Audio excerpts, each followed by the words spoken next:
Bien le bonjour, messieurs, dames.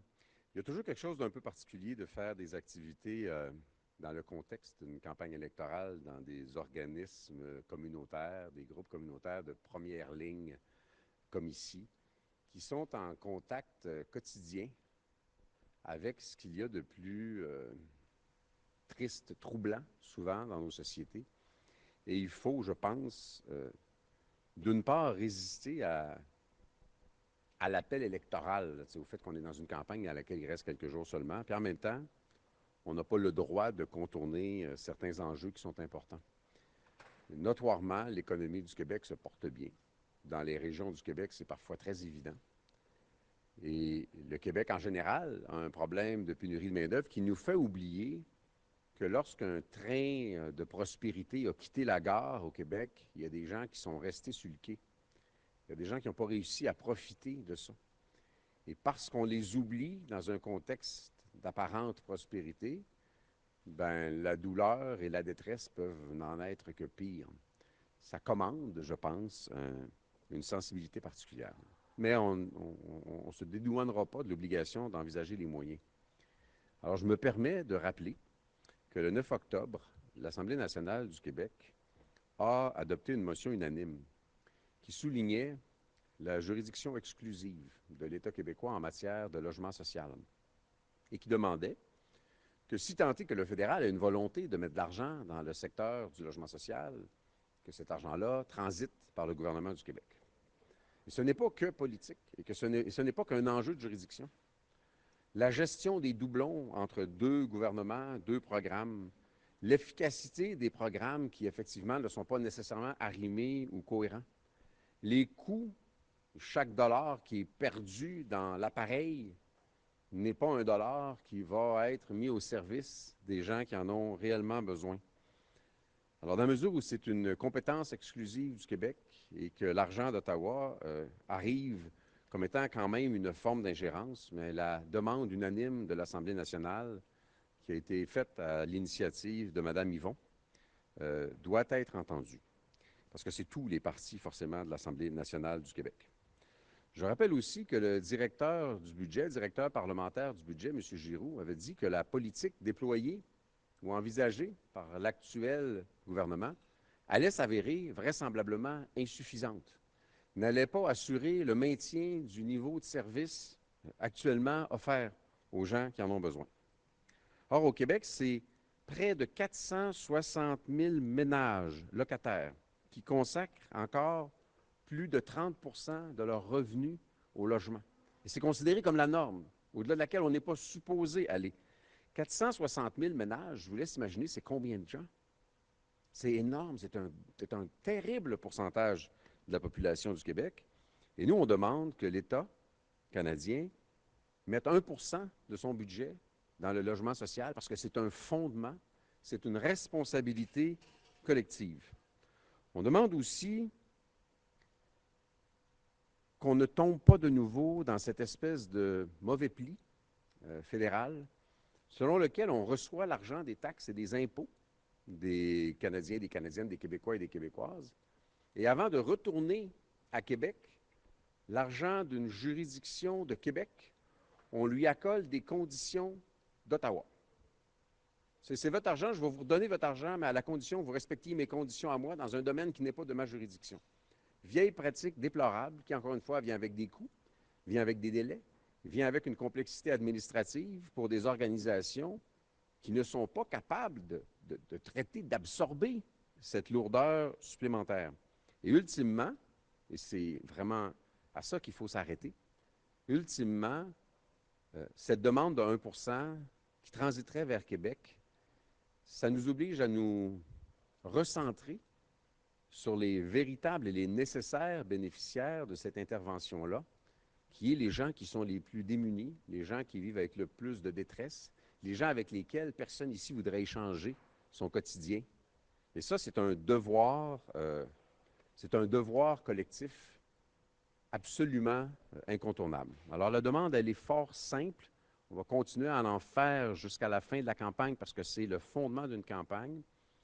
Et tant mieux si en cette première journée qui nous rappelle que ça ne sera pas long, que ce ne sera pas le fun d'être dehors, Si on est capable d'aller chercher une sensibilité, une compassion, parce que c'est ce que ça doit être, une compassion à l'endroit des gens qui ont recours au service d'une institution comme ici, et que la sensibilité peut passer au-delà des lignes partisanes et se faire en termes d'efficacité et de respect de qui est responsable de quoi, on aura tous fait un gain important pour ceux qui en ont besoin. Merci beaucoup.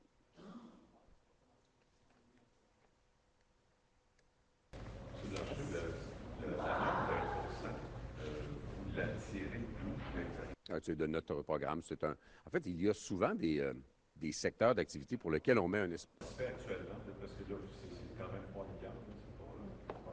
Oui, mais est-ce que c'est 1 % du budget de l'État? C'est un espèce de cap qu'on veut atteindre parce qu'on, même si c'était 3 milliards, à partir du moment où le directeur parlementaire du budget dit, écoutez, ces sommes-là ne seront pas suffisantes pour maintenir le niveau de service, c'est toujours un chiffre impressionnant à dire, 3 milliards. Mais maintenant, c'est sur combien d'années? C'est quoi par rapport à ce qui est maintenant? Quels sont les besoins? Quelles sont les demandes du milieu? Puis cette espèce de prévisibilité dont je pense que le monde communautaire, je disais la même chose pour les groupes environnementaux, des groupes qui sont constamment à la remorque de la nécessité de refaire à chaque année des demandes, qui vivent dans l'incertitude, qui vivent sans pérennité assurée, qui vivent à la merci un peu de la volonté que le financement de tout ce qui donne des services de première ligne et de ce qui est communautaire, ça devrait être prévisible, indépendant et récurrent tout le temps. La question de juridiction. Oui. Il y a eu, sous le gouvernement Harper, à un certain moment donné, des fonds qui étaient alloués aux organismes communautaires et on exigeait que 60% soit alloué au programme Housing First. Et ce qui avait effectivement choqué le milieu communautaire ici. On avait demandé de ne pas le faire. Le gouvernement du Québec s'en est défendu, mais a été obligé de l'admettre après du travail journalistique qui l'a démontré. Et ce sont les libéraux qui sont revenus avec des programmes qui n'imposaient plus ces problèmes de juridiction. En fait, je n'ai pas de souvenir précis de ça. Vous comprendrez qu'à l'époque de M. Harper, j'avais une vie passablement différente. Donc, il y a beaucoup de choses que je sais. Il y en a certaines autres que je sais moins. Mais c'est pas, hey, avant, il y a quelqu'un qui a fait une grosse ingérence, fait que vous allez être content parce qu'on va faire une moyenne ingérence. Puis si vous êtes fin, on va peut-être faire une petite ingérence. Alors nous, on dit, faites pas d'ingérence. Dès qu'il y a ingérence, dès qu'il y a intervention dans le secteur d'activité d'un autre palier, tu sais, le gouvernement du Québec ne demande pas d'intervenir dans le militaire canadien. Le gouvernement du Québec ne demande pas d'intervenir dans la Société canadienne des postes. Lorsque c'est la juridiction d'un palier de gouvernement, ôtez vos pattes de là, laissez-les faire leur travail et n'ajoutez pas de lourdeur administrative, en particulier dans un secteur qui est économiquement vulnérable. Justement, pour prendre la balle au vent là-dessus, avant que quelqu'un ait des questions sur l'annonce, je pense que c'est une mesure qu'on pourrait qualifier de progressiste. Justement, le logement social, c'est pas les conservateurs qui ont le plus grand programme en matière de logements sociaux. Est-ce que vous n'arrêtez pas de dire que la peur, il n'y a pas de peur, il n'y a pas de risque, M. Blanchet, vous, est-ce que vous n'avez pas peur que ce soit un gouvernement conservateur qui soit au pouvoir? La dernière fois que c'était un gouvernement conservateur qui était au pouvoir et qui, par la volonté populaire, était minoritaire, le Bloc québécois a pu être une protection particulièrement efficace et même faire des gains et des propositions qui ont servi le Québec. Moi, je ne joue la démonisation ni des uns ni des autres. Ce n'est pas mon combat. Mon combat, c'est d'assurer les Québécoises et les Québécois qu'ils peuvent se sentir protégés et promus et mis de l'avant parce qu'on a aussi le droit d'avoir des idées. Puis on va faire des propositions. Tout notre programme, c'est un ensemble de propositions. Puis à chaque fois, on a dit voici comment on va la faire progresser. Les gens peuvent s'en remettre à nous pour ça. Et d'autre part, ben, chacun disant que voter pour l'autre, c'est voter pour quelqu'un d'autre, puis cette espèce de salmigondie prétendument stratégique en misant sur la peur, je pense que les gens n'ont plus peur. Ils peuvent avoir des préférences, mais moi, je n'ai pas joué sur la peur.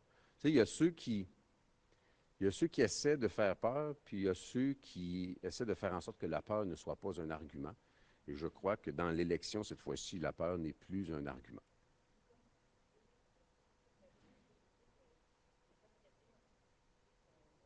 Bien, parce que écoutez, on a tous les gens de notre mouvance, on se rappelle bien des arguments qui s'appuyaient carrément sur l'idée de faire peur aux retraités, en disant même qu'ils perdraient leur chèque de pension. Ça, c'était après les autres types de peurs des années 70, la Brinks, et on se rappellera le coup de la Brinks. Mais la génération qui est à la retraite aujourd'hui c'est la génération qui a élu René Lévesque. Ces gens-là sont déjà passés par-dessus l'argument de la peur. Ils n'en sont plus là. Alors, je ne crois pas que ce soit un argument solide et je pense que les gens sont capables de comparer les programmes, les gens, et de mesurer leur niveau de confiance envers ceux qui font les propositions. Pourtant, la peur existe. Je vais vous donner un exemple très concret de Dominique Champagne, qui est signataire du Pacte pour une transition écologique, qui appelle un peu à mots couverts à justement voter pour les libéraux. Qu'est-ce que vous en pensez? Je ne sais pas ce que sont les préférences politiques de M. Champagne, mais la question c'est, est-ce qu'il appelle à un certain vote en fonction de ses préférences ou est-ce qu'il appelle en fonction de ses préférences? Est-ce qu'il fait une suggestion parce qu'il y a déjà une préférence ou est-ce qu'il y a une préférence à cause de ses convictions? Je ne sais pas de quelle base ça marche. Parce que son appel m'est apparu, tout en étant totalement légitime, un peu isolé. Je n'y ai pas parlé, je le connais très peu. Ça fait de nombreuses années que je ne l'ai pas croisé. Je reste un peu étonné qu'on puisse se dire environnementaliste et soutenir une ou des formations politiques dont le programme dit expressément qu'on va augmenter l'extraction, le transport, la transformation et la combustion de carburants fossiles. Moi, je ne vois pas comment on peut être crédible en étant dans cette posture-là. Je comprends qu'en environnement, à un moment donné, il faut avoir le sens des responsabilités, d'accepter des nuances, mais je m'excuse, du côté des libéraux, le programme est le programme d'un État pétrolier, comme d'autres États pétroliers le sont dans le monde. Alors moi, je ne me permettrai aucun jugement ni sur M. Champagne, ni sur aucun militant environnemental, mais je peux assurer que notre programme à nous ne va pas dans le sens d'une augmentation de la consommation de pétrole, mais bien dans le sens d'une conversion vers les énergies renouvelables, l'électrification des transports, qui a d'ailleurs comme effet de réduire notre consommation d'hydrocarbures. Cependant, M. Rochette, je prends la balle au bon. Allons au-delà de cette question-là environnementale et de la question de la peur. Vous avez mentionné à quelques reprises que vous êtes prêt à œuvrer dans un gouvernement minoritaire, conservateur et à la pièce. Non, c'est fascinant comment des gens qui sont de grands professionnels peuvent répéter ce que j'ai dit différemment que je l'ai dit. Je n'ai jamais dit que j'allais œuvrer dans un gouvernement conservateur minoritaire. Ça, c'est tous des mots que je n'utilise pas. Je n'œuvrerai pas dans un gouvernement, je n'œuvrerai pas dans une coalition, je n'aiderai pas un parti politique. Le seul bout que je reconnais dans la phrase que j'ai dit, c'est à la pièce. Je ne sais pas qui va être élu. Je vais le savoir le 21, comme tout le monde. Si ce qui est proposé est bon, on va être pour. Si ce qui est proposé n'est pas bon, pour le Québec, on va être contre. Puis entre-temps, entre les deux, on va négocier des affaires. Mais je n'ai pas de préférence et je n'ai pas à avoir de préférence parce que j'en appelle exclusivement à la volonté des Québécoises et des Québécois de nous faire confiance, qui que ce soit qui formera le gouvernement. Mais si je comprends bien, je vais juste me rendre un petit peu plus loin. Aucun problème. Si je comprends bien, ce n'est pas votre intention de faire tomber un éventuel gouvernement minoritaire, conservateur ou... Non, j'étais assez clair là-dessus. J'ai l'impression, et ça me fait plaisir que ce soit le cas, on est en train de modifier la donne. Il y a des pratiques. En général, le gouvernement minoritaire, c'est qui va le faire tomber? Il va le laisser toffer combien de temps? Est-ce qu'il va menacer de le faire tomber au discours du trône? Nous ne sommes pas dans cette logique habituelle. Nous ne sommes pas dans une logique de participer à un gouvernement minoritaire, pardon. Nous sommes dans la logique de participer aux activités d'un Parlement démocratiquement élu, où il y aura 338 députés, tous égaux, qui vont voter, qui vont se lever, prendre la parole. Et si, puis encore une fois, puis je le répéterai toujours, moi personnellement, je n'ai pas de sensibilité au lobby de l'industrie automobile ou au lobby du pétrole ou au lobby des banques ou au lobby des chantiers navals.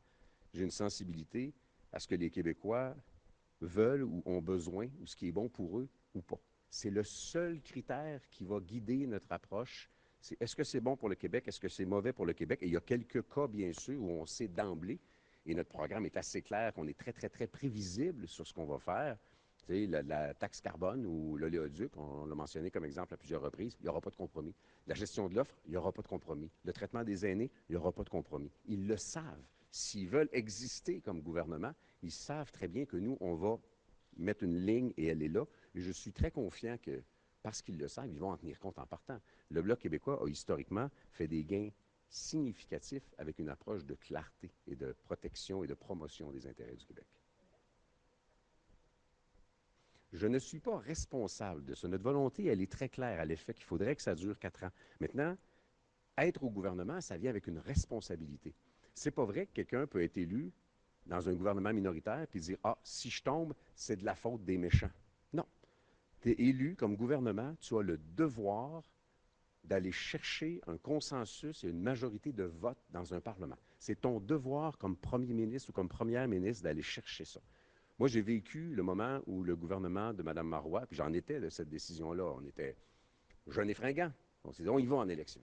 On a payé le prix de ça parce qu'on n'a pas respecté la durée d'un mandat qui nous avait été confié. On est allés nous autres mêmes.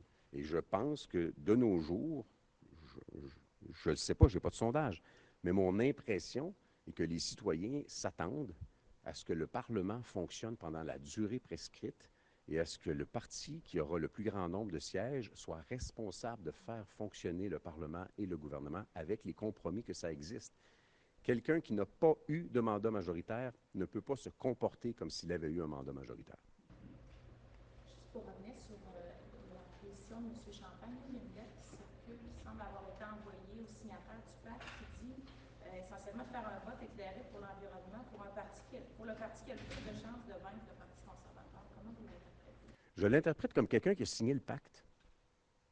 On est combien parmi les signataires du pacte à dire « Oh, attends un petit peu, je n'ai pas signé le pacte en voulant être utilisé comme promotion pour un parti politique qui s'avérera moins environnemental que l'esprit que moi j'avais compris dans le document. » Encore une fois, moi je ne porterai pas de jugement sur les comportements des gens, mais j'ai une énorme confiance dans le jugement des Québécoises et des Québécois. Et à ma décharge, je peux prétendre, moi, pour ma part, que je n'ai pas été flirté avec beaucoup de monde en politique, que mes opinions sont constantes, qu'ils sont clairs et qu'ils n'ont pas changé. Et si les gens veulent des gens qui sont responsables en matière d'environnement, responsables en matière de gestion de l'État, je pense qu'ils peuvent se fier ou faire confiance au Bloc québécois.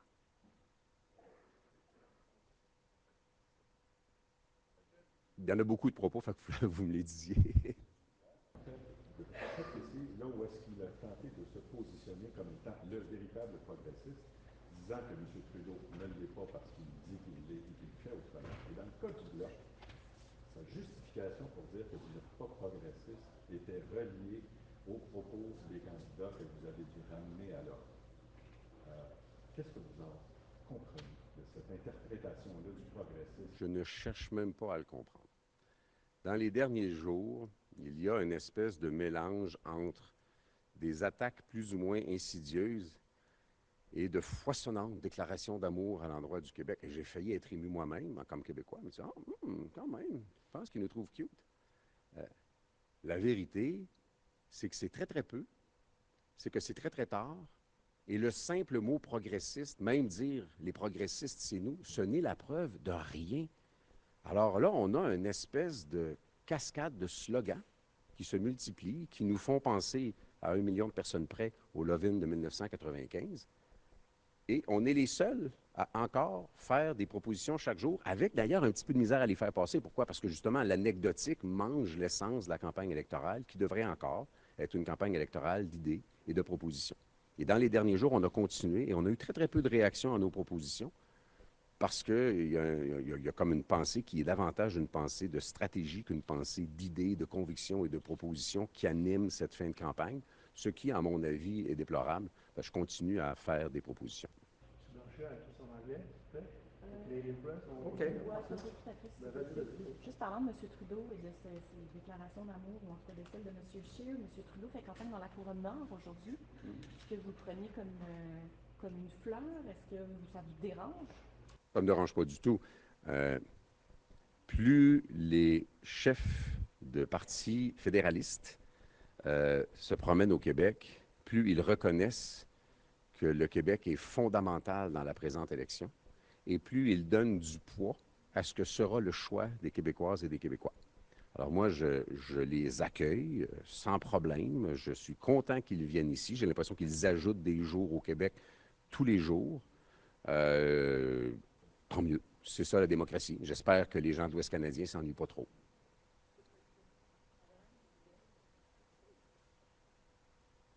c'est que depuis 4 ans, les Québécois ont l'impression qu'on ne les a pas respectés.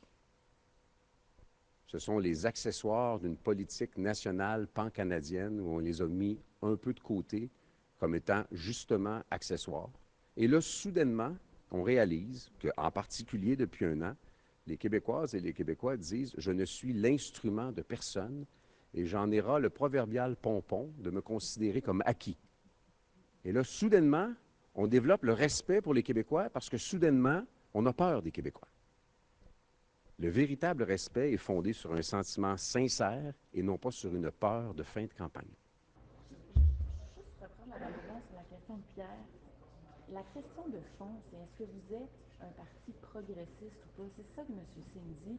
Et il relève le fait qu'il y a des gens qui ont mis de l'avant des positions d'extrême droite. Voilà, on va pas recommencer cette sympathique conversation. Non. Les gens qui ont partagé des positions déplorables, chez nous, comme chez les Verts, comme chez les conservateurs, comme dans beaucoup de partis, s'en sont tous excusés. Et tout le monde a l'obligation, que ça plaise ou pas à M. Singh, tout le monde a l'obligation de s'en remettre au jugement des électeurs. Je ne peux pas, j'ai pas pu m'abstenir moi-même face à mon moi-même de me dire, mais mon Dieu, qu'est-il advenu de la campagne positive du NPD? Le NPD est en train d'adopter des stratégies de campagne qui font davantage penser à celles des conservateurs qu'à celles de M. Layton, dont il se revendique de façon tout à fait légitime d'ailleurs. Je souhaite que le NPD revienne rapidement à des propositions et à la relation que moi je croyais cordiale et que je souhaite toujours cordiale avec M. Singh, que moi je trouve particulièrement brillant et attachant. J'ai l'impression qu'il y a un entourage qui lui dit, un peu comme M. Boulris le fait depuis quelques jours, c'est des insultes par réseaux sociaux à répétition. S'il vous plaît, est-ce qu'on peut revenir à la campagne propre? On va arriver à la fin, là, puis il va y avoir juste le Bloc québécois qui ne se sera pas mis les mains dans la boue.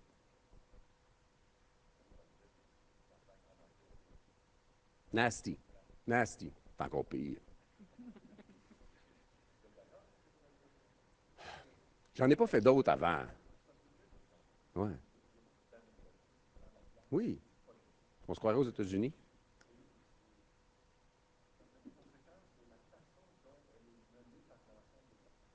Moi, je m'exclus de l'ensemble des partis dans ce cas-ci parce qu'on n'a pas fait ça. Ouais. J'en ai pas fait d'autres avant, mais je suis obligé de mettre les affaires à la bonne place. La tradition des campagnes négatives, je pense qu'on doit aller voir du côté des conservateurs qui ont commencé ça il y a plusieurs campagnes déjà. Ce n'était pas dans les mœurs politiques, ni québécoises, ni canadiennes. C'est arrivé ultérieurement. Je suis sous l'impression optimiste, peut-être candide, que les Québécois n'aiment pas ça. Dis ce que tu as à dire. Tu sais, j'ai vu apparaître dans les boîtes aux lettres des gens des espèces d'affiches noir et blanc avec une photo peu flatteuse de M. Trudeau et de moi. Clairement pas flatteuse dans mon cas d'ailleurs. J'étais beaucoup plus gros à l'époque. Hein. Et là, c'est apparu pour essayer de créer un parallèle par les conservateurs entre M. Mais mon Dieu, vous n'avez rien à dire. Vous n'avez pas de programme, vous n'avez pas de proposition, vous n'avez rien à dire aux gens. Vous débarquez ici, vous faites des déclarations d'amour avec des fleurs fanées. Oui, le programme des conservateurs, est-ce qu'ils ont des raisons de le cacher ou ils ne sont pas capables de montrer tout ce qui n'est pas copié dans le nôtre? Question en anglais? Yes, sir. I visited a couple months ago before the campaign started. I was at the opening of Mr. Duchesne's writing office. Yes. They did an interview. I remember you said, people stop me and they say, ça va bien, Batatar. Oui. It's going well for you. And a Yes. couple months later, now in the campaign, it seems like things are going well for you in the polls. And so I'd like to get you to kind of explain, if you can, to Canadians who are not in Quebec and who are wondering, what's happened. You might get, the polls suggest you might get between 20, 25, maybe more. So can you explain to Canadians what's the reason why the Bloc Québécois is doing well, and is it tied to a resurgence of the desire for Quebec independence? It is such an interesting question that I'm not sure I can answer that entirely in present conditions. I must admit, however independentist I am, but I don't believe it's because people decided yesterday morning that they wanted Quebec to become a country tomorrow morning.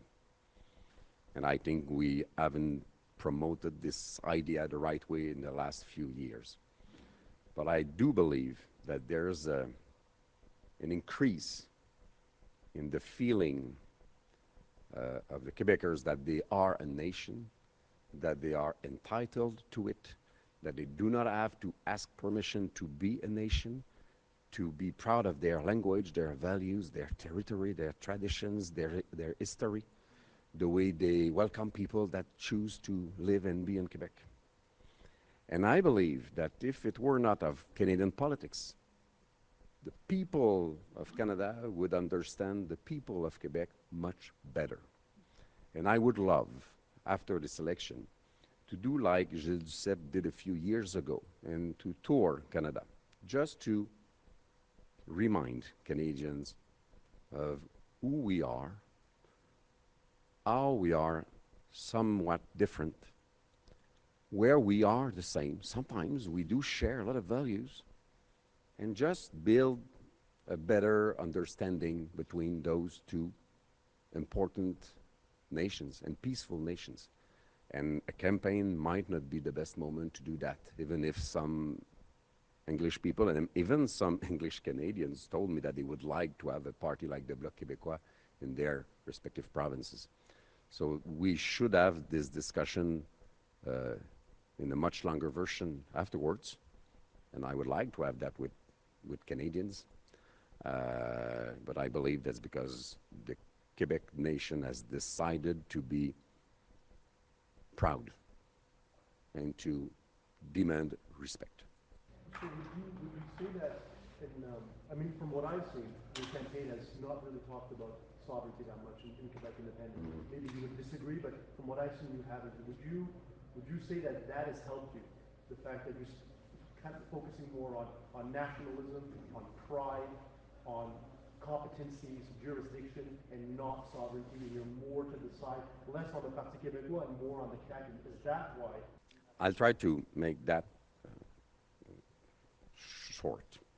I'll do my best. First, the Coalition Avenir Québec is a party which is saying that we are a nation. They are proud of that. They are without complexes about that. They don't go as far as saying that Quebec should be a country.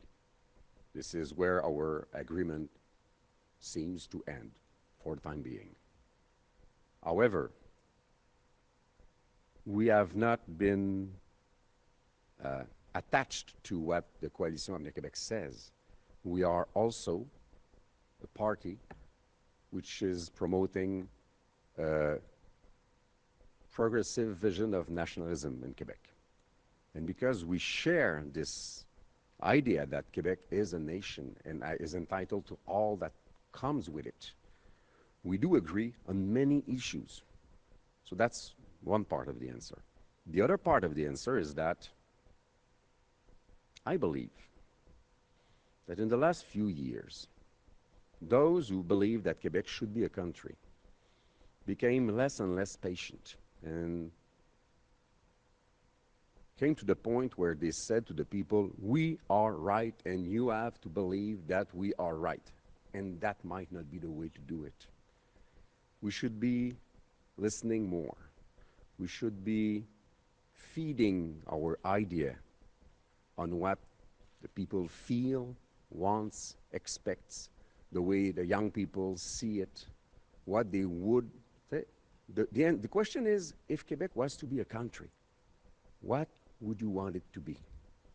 And then we can start rebuilding an idea that might come to get more than 50% of approval and not.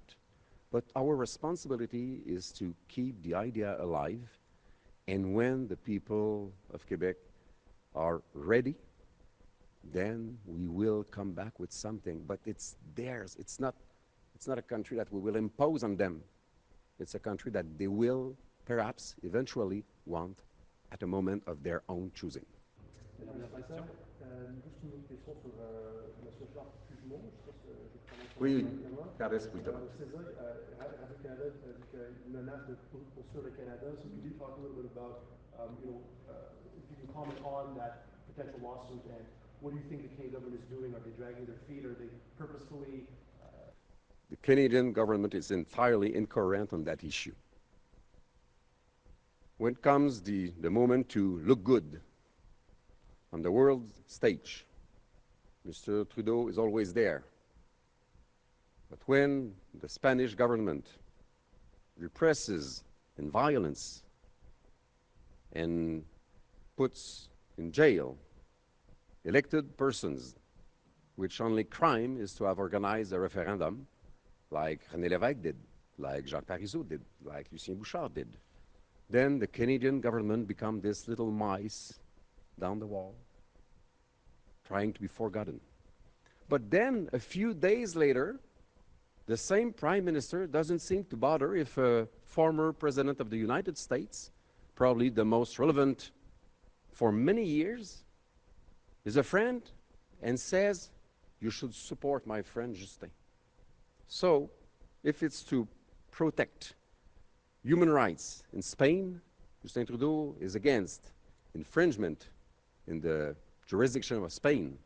But when it comes to begging for help from an old friend, infringement is not that bad.